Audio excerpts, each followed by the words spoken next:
Li deputati wieġeb mistoqsija parlamentari mhux qed jagħmel pjaċir lil xi ħadd imma huwa obbligu u dover.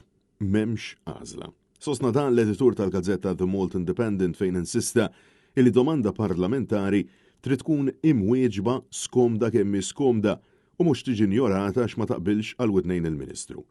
L-editur insista illi il-mistoqsija parlamentari hija waħda mill-aktar għodot importanti fl-istruttura parlamentari sabiex propju ir-rappreżentanti tal-poplu ikunu jistgħu wettqu skrutinju fuq il-membri tal-kabinett xewwe il-Ministru s-Segretarji Parlamentari.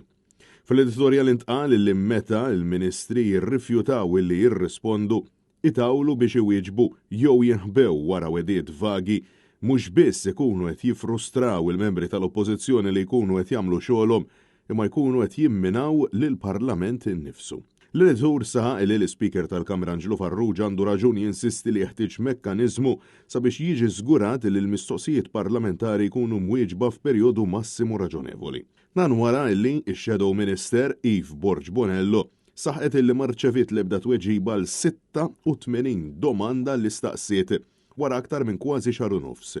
Hija saħqet illi hemm bżonn li jsir xi ħaġa wara li domandi li għamlet lill-Prim Ministru 11 il-Ministru ieħor baqgħu mhux imwieġba. L-editur insista illi id-domandi li staqsiet Borg Bonello ma kienx sempliċi gossip imma mistoqsijiet leġittimi dwar kif qed jintużaw il-fondi pubbliċi madankollu baqgħu ma ġewx imwieġba. Bl-editur jinsisti illi l-Gvern imissu jistħi. Filwaqt li l-editur apprezza l-fatt illi biex titwieġeb domanda jeħtieġ riċerka u insista illi din m'għandix tintuża bħala arma biex mistoqsijiet fuq fondi pubbliċi, trasparenza, kuntratti, falliment ta' policies u sparpaljar ta' flus il-poplu ma jiġux imwieġba. Fl-editorial intqal illi Ministru illi ma jirrispondix domanda parlamentari qiegħed jipprova jevita l-iskrutinju u dan skont l-editur huwa skandlu kbir.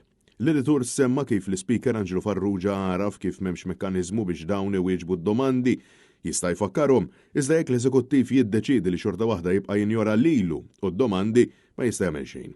Fl-editorial intqal kif din m'għandha qatt tkun tollerabbli f'demokrazija, iżda spjega illi l-amministrazzjoni fil-Gvern tippreferi tissalvagwardja lill-Ministri mill-Parlament. Finalment, l-editur sostna li demokrazija matura m'għandix tistrieħ fuq il-konvenjenza tal-Ministru, iżda jeħtieġ mekkaniżmu ċaru tont sabiex id-domandi parlamentari jiġu mwieġba kif inhu obbligu. L-editur tem jgħid illi la darba l-membri tal-Gvern jirrifjutaw illi jwieġbu qed waslu messaġġ illi għalihom it-trasparenza tiġi biss meta ma tweġġaħhomx u l-kontabilta meta hija waħda volontarja.